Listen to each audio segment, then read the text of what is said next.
Good morning, everybody. Welcome back to the Murphy table, where I'm going to be bringing another model set from Pegasus Hobbies here, and this is the ISU 122/152. So this is again a model kit that's got two models in it, and then there's two variations. So the picture even shows here's the 152 version, and right back here is the 122. So again, it's not like a huge package, but they did fit two models in here. And actually the two models fit better in here than the IS tank model fit. The IS tank model I mentioned had kind of like a bulge in the packaging, so it just made it feel like they stuffed the model in the box. But this model kit, everything was nice and proper.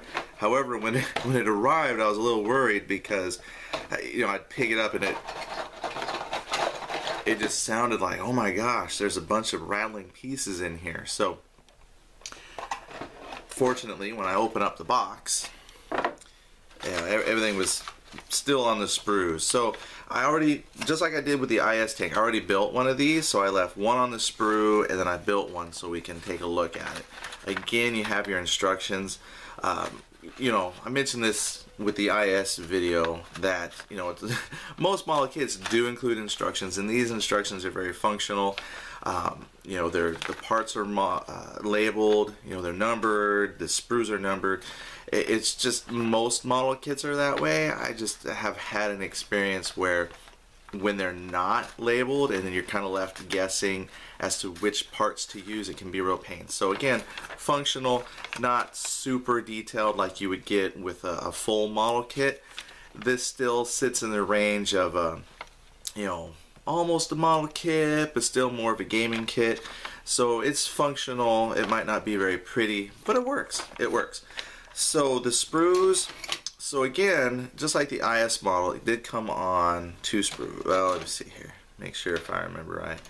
Yeah, there's two sprues. The entire thing comes on two sprues. I've punched almost all the pieces.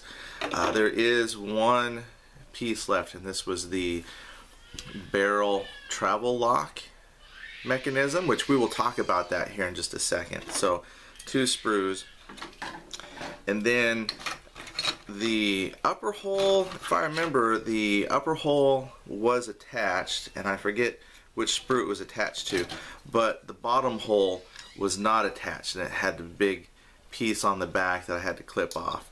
But I already took the upper hole off, just mostly because, if nothing else, I know it's silly, but I just like to put the two upper and lower part, and if nothing else, I can pretend I've got something. So I just like to dry fit stuff, so I already kind of started working on this one. So you do have a complete upper and a lower, and then you got your two sprues. So the little sprue here has got your gun mantlet, which is two pieces, and I think they went together kind of opposite each other, and then the barrel slides in. This had hatches, and this was something I didn't mention on the IS tank, but you could actually put the upper hatch in an open position. This one has two hatches, so one hatch would be closed, and then the other hatch you could either build open or closed. And then it had a couple of accessories like the shovel and the pickaxe and the horn. So there wasn't too much here on this sprue. Oh, don't forget to mention the barrels. Again, the barrels are a nice single piece, so I don't have to put two halves together. You just, once you clip them off, just clean them up a little bit, take off some of that excess plastic, and they look fine. They look great. Now the bottom sprue, where the tracks are, what's interesting, and you know, obviously good, smart for Pegasus Hobbies, is this is the exact same sprue that comes in the IS tank. I mean, it is the same. And I didn't notice that until I started putting it together, but I said, wow, this really looks familiar, and sure enough it is.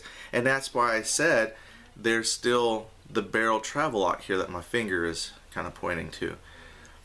Because on the IS tank, which I brought back, right here on the back, here's where the barrel travel lock goes. Like, it would flip up and the barrel would lock into position, and they don't have that here on the ISU here. So it's the same lower hole, just a slightly different constructed upper hole where they didn't need to put in the spot where you put that barrel travel lock. So very cool for them. And it was nice because once I put it together for the tank, I got to this and it was, oh, I know how to do this. This is easy. So my assembly of the tracks went much quicker. So that was cool. Then of course here attached are the canisters for storage canisters. So this assembly went really easy because I had already built half of it. And then, you know, once you have just your little bit of the sprue for making the gun mantlets and barrels, and then a pretty much assembled upper hole, because it's kind of like almost one piece, in your lower hole, this is an easy kit. This one is much easier to put together. So let's talk about the assembled model then for just a little bit. Let's see here. Let's zoom in just a bit. Alright, so again, here's your top-down view. This again is a 20mm or 1/72 scale. I know I started really singing the praises of 15mm, and just between you and me, I still think for large-scale gaming, 15, you know, a lot of people will say 10 and 6. I really like the 15mm. They have a lot of great detail. You can fit a lot more on a table. But now that my son is starting to play, he was looking at a 15mm and then he saw my 20s and he was like, why would we want to play with those little tiny tanks? And I tried to explain, well, I can fit more on the table. And he was like, no, 20. So 20 is the scale I'm going to now.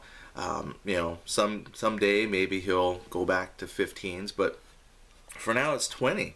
And it's not a bad sized gun. Oh, I can see I didn't glue this into position very good, so I've got my barrel at a slight angle. So I just realized, I was wondering why my gun barrel wasn't completely straight out, and it's because I didn't quite glue it into a good spot. But that's fine, because these are supposed to have a little left and right sway, and again, when I make the next one, I'm better prepared to watch for my lineups.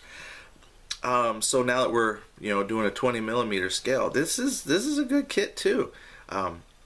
The tracks, because I had put the IS tank together, they went in this exact same way. I just had to be careful how I cleaned off the excess plastic where the tracks connected to the sprue. The wheels, they had the same, I know you can't really see here, but they had the same lineup hole that matched with I mean, everything was the same. And so I just had to use a hobby knife to help force maybe one or two of these idler arms into position. So it went together really well. I even got the little tow hooks in right there. Your storage containers, everything just went together just wonderfully. Even got the little back plate on. This also again has some pretty good detail with it. You know, you got your bolts, panel lines, and then this is what I liked about this kit. So again, it's got the machine gun that you can traverse, which again probably for me will get permanently seated in at some point. But what's cool is I'm trying to figure out how to do this. The most obvious answer would be to magnetize this, but I don't know, my wife thinks I spend too much money on this stuff anyway, so magnets are not something I really get into yet. But the way that this is designed, you can, until you maybe paint it and then things stick, but you can pop this 152 barrel off, oops, it'll pop off, and then, because it's got, you know, these two big grooves there, and then on the barrel, it's very clear how this thing fits in, and they just come right out, which means I can then pop on my 122mm gun, and now I can game for either version of the assault gun. And then you just have to find a better way, because the 122 is a little more stiff to come out, but you know, once you paint it and whatnot, it will be more difficult to take those in and out.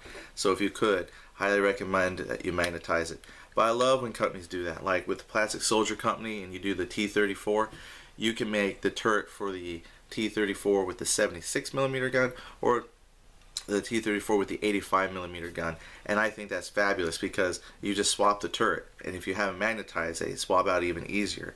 So I really wish that more companies do this kind of stuff where you can easily swap out components, so you don't have to buy 2 boxes to make 2 152s or only 2 122s. You know, just give us some versatility there. So great model. So why did I get the ISU? Alright, so learn from my mistakes. When you're gonna do wargaming for a specific period of history and time, make sure that you're making sure that you're getting the correct vehicles for those time periods. So when I was looking in the book, it says that they have the SU-152 and an SU-122, and here's a game card for the vehicle, card stats. So I'll show you how I made this in another video because these are actually very, very cool. But I was like, well, that's exciting because my son has some Stugs, and so he's got some dedicated anti-armor weaponry, and I thought, well, why don't I get that for the Russians? And they have the SU-122. They also have an SU-76, but you know, these are the big guns, right? So I said, shoot, I'm gonna get those. So when I went searching on the internet and I found, you know, ISU 152 model, I thought, yeah, let me get that. And so when you start getting into armor modeling, you really start to learn that there's a lot more to the history of armor than maybe you would originally have thought.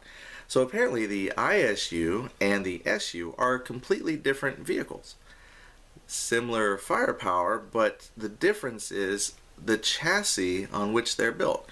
So this is part of my confusion, and why I picked up the IS-2 tanks is because I thought ISU, IS tank, SU, so what's the difference, you might be asking?